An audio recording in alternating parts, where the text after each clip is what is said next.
Good day sa lahat, sa ating mga kaguruan, sa ating mga parents, teachers, at sa lahat ng ating mga stakeholders sa DepEd. Narito na po ang school calendar para sa school year 2023 to 2024. Inilabas po ito noong Friday under Department Order number 22 series of 2023 na pinamagatang Implementing Guidelines on the School Calendar and Activities for School Year 2023 to 2024. Malalaman natin dito kung kailan magsimula po ang ating klase at kailan po ito matatapos. Okay? Good news po ito para sa ating lahat. Kasi una, magsisimula ang ating klase sa DepEd ngayong Tuesday. Martes po yan sa darating na August 29.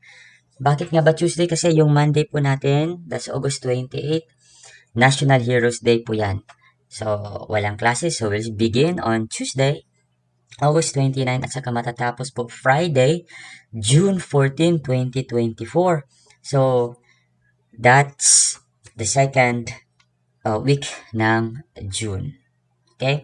So, kasali po dito yung mga ALS, ang Alternative Learning System po natin, Learning Intervention din. Magsisimula din sila August 29, that's Tuesday, 2023. Okay.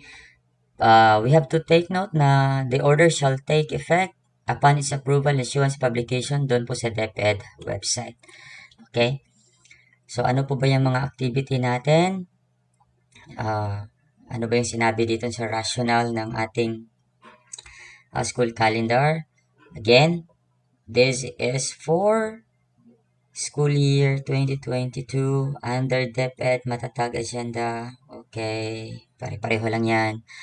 So, the implementing guidelines of the school calendar and activities for school year 2023 to 2024 shall apply to public and elementary and secondary school, including all CLCs nationwide. Of course, yung mga private at sa mga state and local universities and colleges, pwede sila i-adapt ang guidelines but shall not deviate from the position stipulated in RA 114880, which provides the school calendar consists not more than 220 days, class days.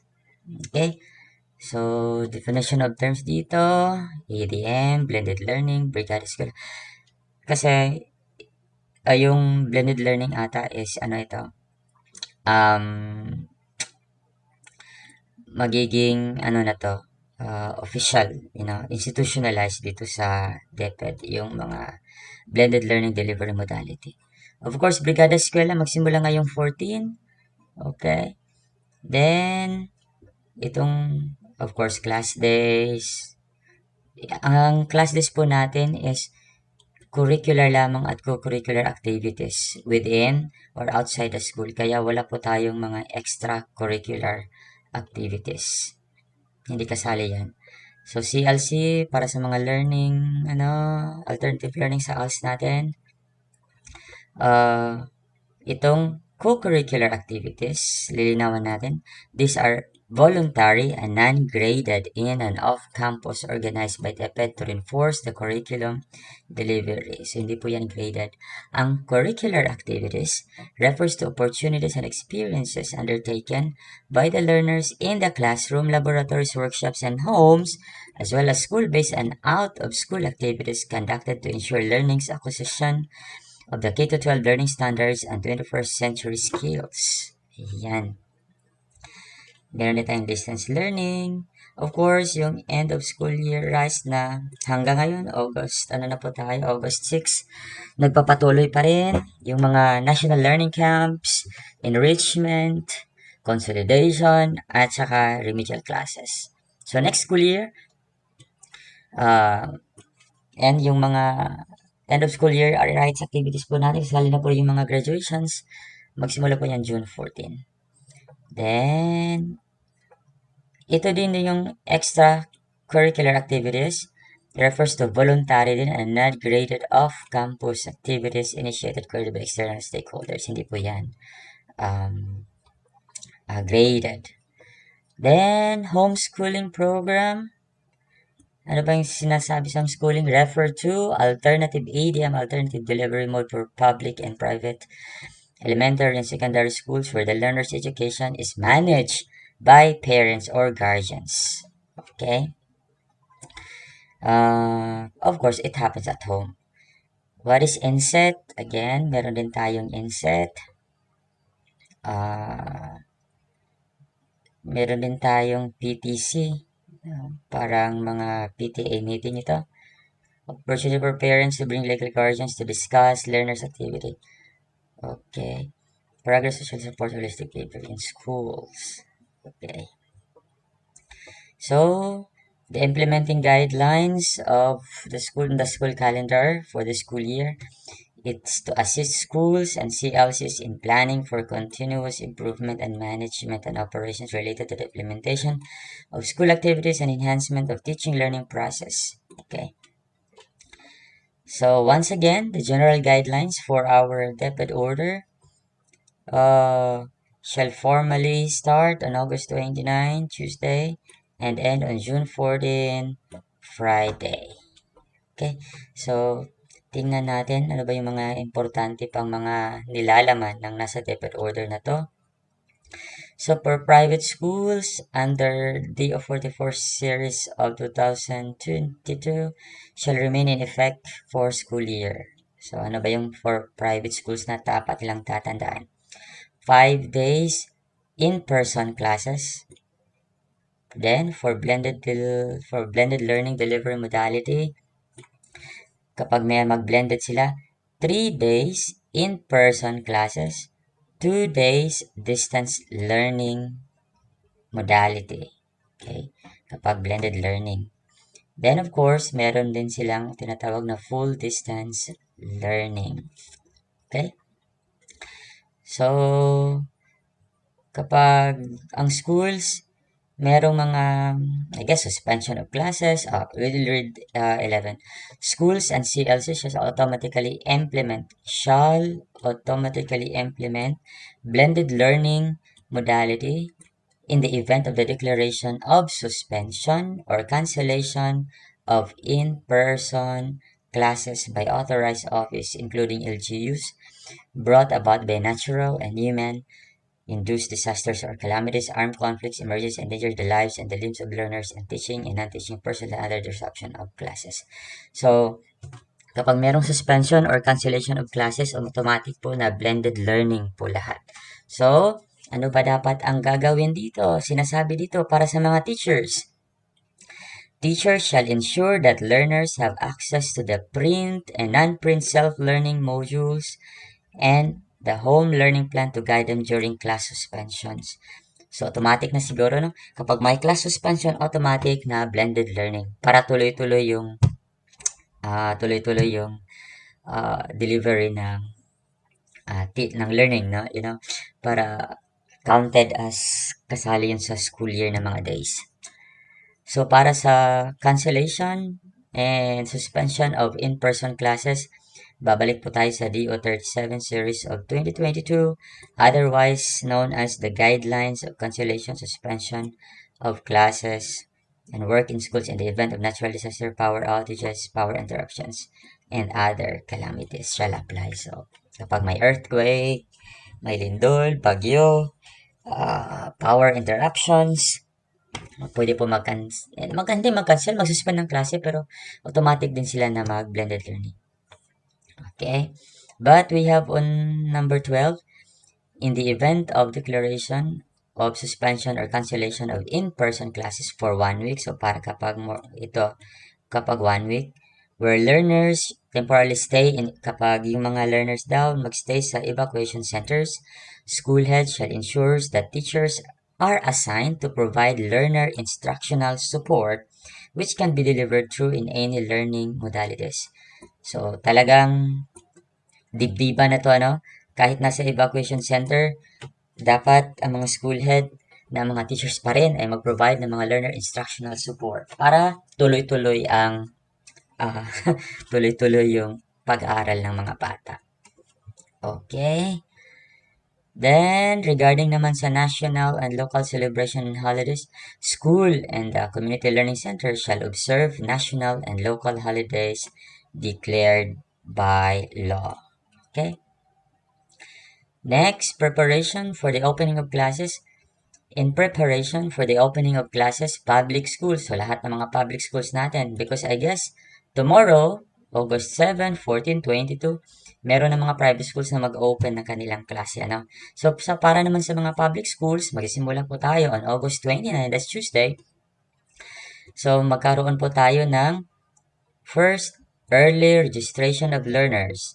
So, under DO10, Series of 2023, amended to DO3 or as amended, no? Amendment to DO3, yung early registration of learners po natin para sa mga grades 1, 7, and 11 in all public elementary schools was conducted actually May 10 to, tapos na po ito, May 10 to June 9. You know? At saka yung number of enrollees siguro nakalagay naman yun sa LIS.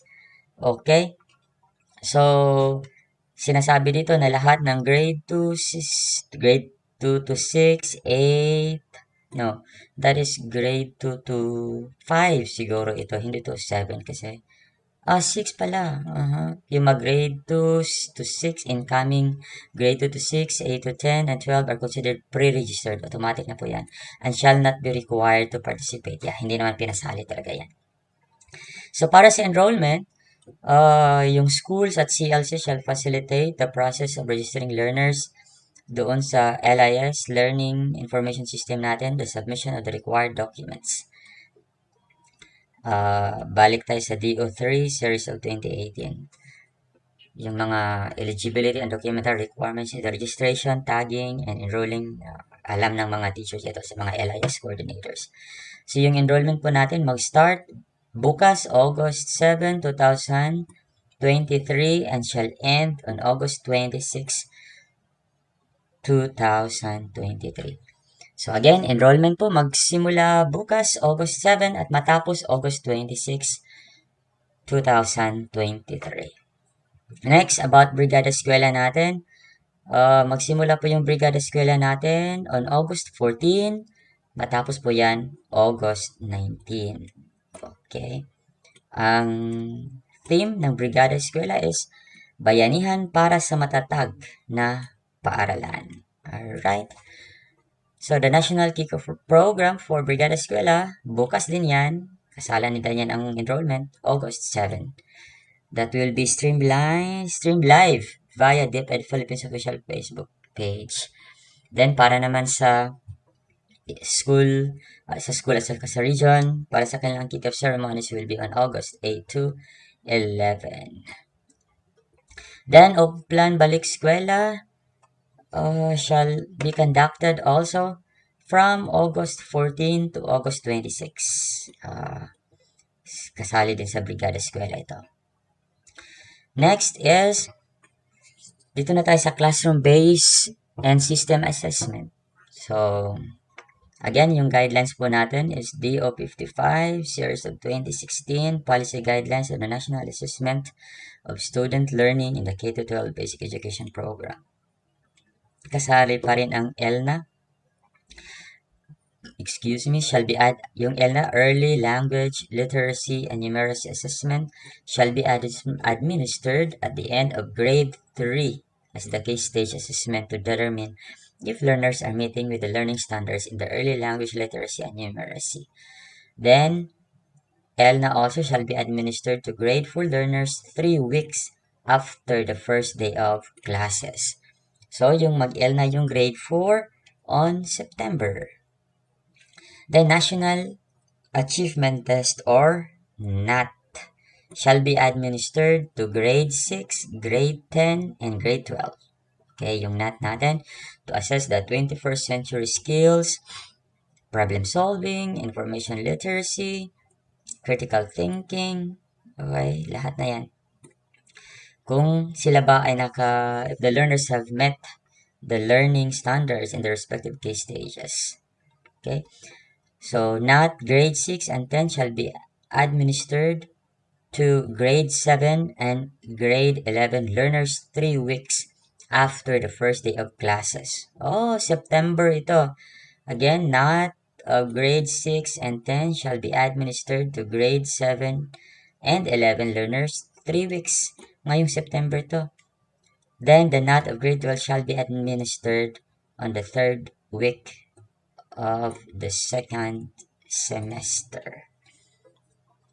Next, NCAE, or the National Career Assessment Examination, shall be administered to grade 9 learners to ascertain their aptitude and interest and provide them with relevant information on their skills, abilities, and readiness for academic and non-academic courses. Pang grade 9 ito. This shall be administered within the month of October. Then, accreditation and equivalency assessment. I guess this is for us. This will be conducted, for out-of-school youth. It shall be administered every first Sunday of October for Luzon cluster, every second Sunday for Visayas and Mindanao clusters. Okay, at the designated testing centers in SDOs. Okay, walk-in clients shall be accommodated. Wow, walk-in clients shall be accommodated to take the same test only after the administration of the test. Okay. Then, grade level placement assessment is administered for learners in special circumstances under Section 6 of DO 55 Series of 2016 to determine the appropriate level in the formal system. So all elementary schools shall administer the Early Childhood Development Checklist, or ECD, for kindergarten during the opening of classes, mid-year, and end of school year. Para yun sa mga kindergarten.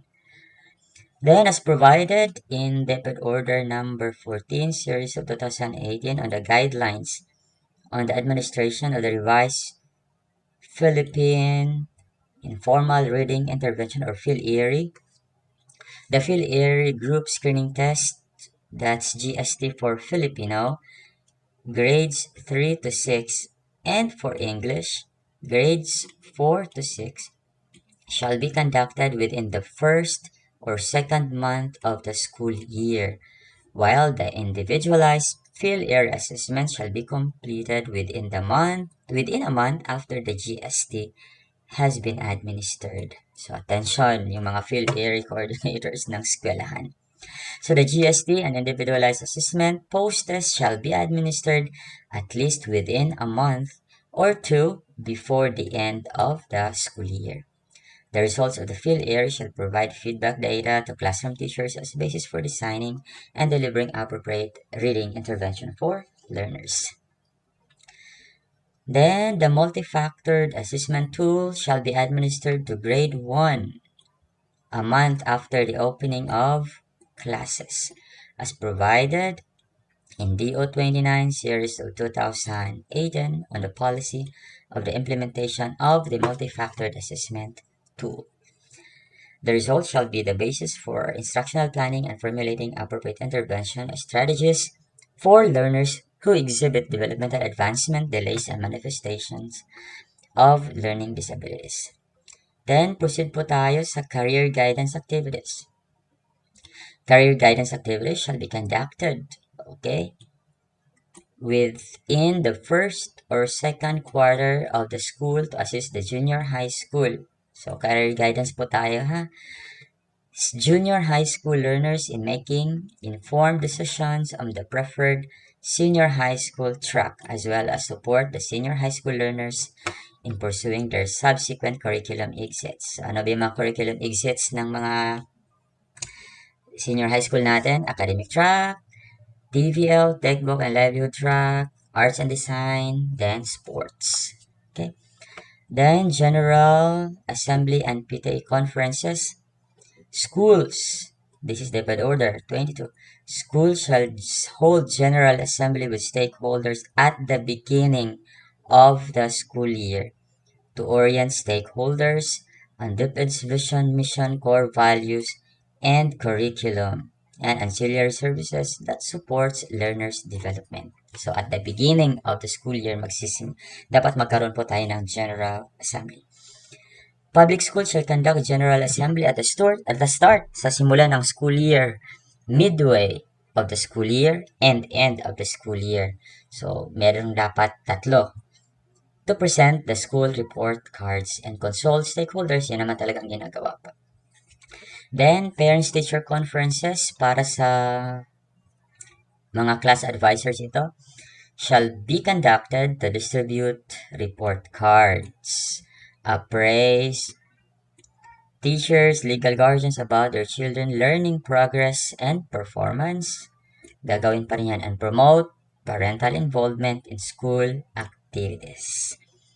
So, ang mga PTA meetings, parents-teacher conferences, shall be conducted after pagkatapos ng quarterly exam on a date and time to be determined by the schools. So,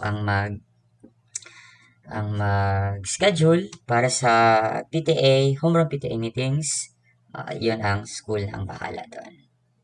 Then, professional development of teachers natin, there shall be 5 mid-year break that shall be spent for the conduct of the mid-year performance review and evaluation and the school-based in-service training para sa mga teachers. At yung in-service training ay magaganap po yan sa January 20. Yung mid-year natin is January 24 to 26. At saka January 29 to 30. So, 24, 25, 26, 29, 30. 5 po yan. 5 araw. That's very good. Kasi may weekend break.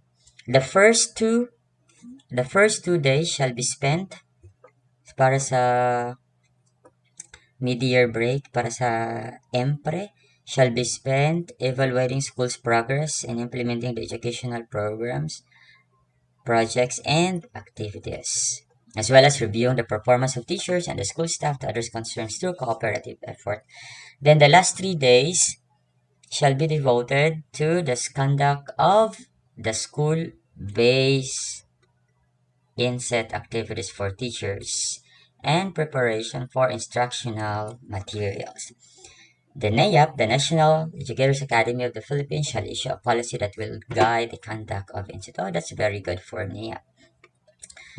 Then, 23, the Learning Action Cell shall be sustained. Very good. By conducting it at least once a month in any modality. Yung basis po natin ng the Learning Action Cell is DepEd Order 35 Series of 2016. The Learning Action Cell as the K-12 Basic Education Program, school-based continuing professional development strategy for the improvement of teaching and learning. So ano ba yung mga specific topics suggested? Learner diversity and student inclusion, assessment and reporting in the K-12 Basic Education Program, 21st century skills and ICT integration in teaching and assessment, curriculum contextualization, localization, and indigenization. So, in selecting topics para sa last session ng mga teachers, shall be guided by the professional development priorities for teachers na nandoon sa PPST. Okay? Then, Christmas break po natin will begin on December 18, 2023. At matapos will end on January 2, 2024. So, balik ang klase. Klase shall resume on January 3. Then, year-end deliberation of awards. Deliberation of awards and recognition may be conducted not later than 10 days before the conduct of end of school year rights. So, 10 days before, dapat ang School Awards Committee, dapat alam na nila ang mga sinong bibigyan ng recognition and awards and all the learners, the candidates for graduation. The accomplishment of year-end financial clearance of learners is strictly prohibited in public schools. So, bawal po talaga yung mga financial clearance of learners. Okay, under DepEd Order Number 19, Series of 2008, implementation of no collection policy in all public elementary and secondary schools. So, yeah, the end, ito na, bakasyon for next school year shall be, the end of school year break shall be on June 17 to August 25, 2024. So, monthly school calendar activities, enclosure 2, and yan, enclosure 2 natin. Of this DepEd order presents the school calendar. Yung mga school calendar para sa mga relevant days. Declaration ng mga holidays, yung NSET, nandito yan sa school calendar, sa kanilang enclosure. Okay. So, tingnan natin yung school calendar for this next school year. So, nandito na yung enclosure. Kasi tapos na tong July. August na po tayo. So, nandito na. August 7 to 26. Start. That's enrollment period. 7, Brigada Eskwela National Kickoff. Then, Brigada Eskwela. 14 to 19. 21, this is a holiday. That's Monday. That's great. Then, 26, end of enrollment period. Then, wala ding klase on 28. Wala pa tong klase pa naman talaga. Then, we'll start on 29. Opening of classes. Then, for September, andyan na to be announced yung mga days, accreditation. Okay. Then, matapos ang first quarter on...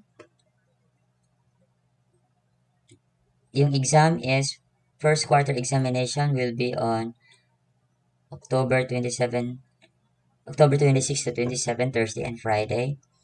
Then, end of quarter 1 will be on October 30. Then, magsimula automatically ang quarter 2 on, wala na tayong 1 week na, for co-curricular activities. So, 31. So, automatic, So, start of academic 2 pagka bukas na bukas. Then, walang klase. Very good ito. Naibalik na.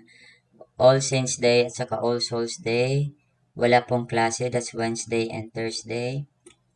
Then, okay. Then, magsimula na yung mga PTA meeting. Then, Thursday, Bonifacio Day, wala ding klase. Then, December, wala ding klase. Immaculate Conception, that is Friday, walang klase. Then, 18, wala na po dito kasi Christmas break. Pagka January, Monday, Tuesday, walang klase, balik ang mga bata, Wednesday, January 3. Then, parang nakaligtaan. Okay, yung exam pala will be on January 22 and 23. That's why. Monday, Tuesday. Then pagkabukas, this is the MPRE, Wednesday to Friday, then Monday and Tuesday, mid-year break. Walang klase ang mga bata kapag MPRE yan. Then pagka 31 ulit, after bukas na bukas starts of academic quarter 3. Then, of course, pagka February, mag-distribution of cards. Then, walang klase. Sunday. Sayang tong EDSA 1. Then, March, National Achievement Test for Grade 12. Then, Holy Week. Dito, wala po tayong klase. Holy Thursday, Good Friday. That's, walang klase. Then, pagka-April, pagbalik natin ng April, exam, that is Wednesday and Thursday, third quarter examination. Then, this is also the end of academic year. 5, bakit ganito kasiksik? Then, start of academic quarter 4. Then, distribution of cards for that month. Then, May, okay, Wednesday, walang klase. Then, Tuesday, tsaka Friday. This is 2 and 3. Second week. Meron pa tayo sa second week is PG, ECLG, at saka SSLG. Bakit lumang term pa rin na ginamit dito? Elections, first and second week. Then, 20, ano to, 23 to 24. Final examinations for grades 6 and 12. So, mag-exam na dito ang grade 6 at saka 12. Then, yung grade 6 to, ano naman, dito na naman sila sa hulihan ng May. Okay. Then, sa June, end of, matapos dito. 10, end of academic quarter 4. Then,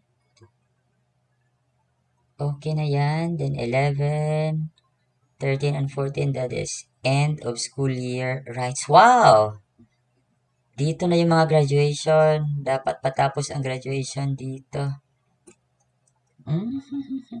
Then, 17, start of break dito. So, maaga tayong matapos sa susunod na taon. Then, bakit July 29, start of National Learning Camp? Okay, may break. Okay, start of National Learning Camp and end of, okay, mga remedial consolidation. Then, okay. So, yan ang mga activities for next school year. Okay, so pwede kayo mag-download ng DepEd Order 22 Series of 2023. Meron tayong description sa baba or pwede din kayo mag-download sa official DepEd website ng DepEd. Okay, thank you. Have a great day, everyone.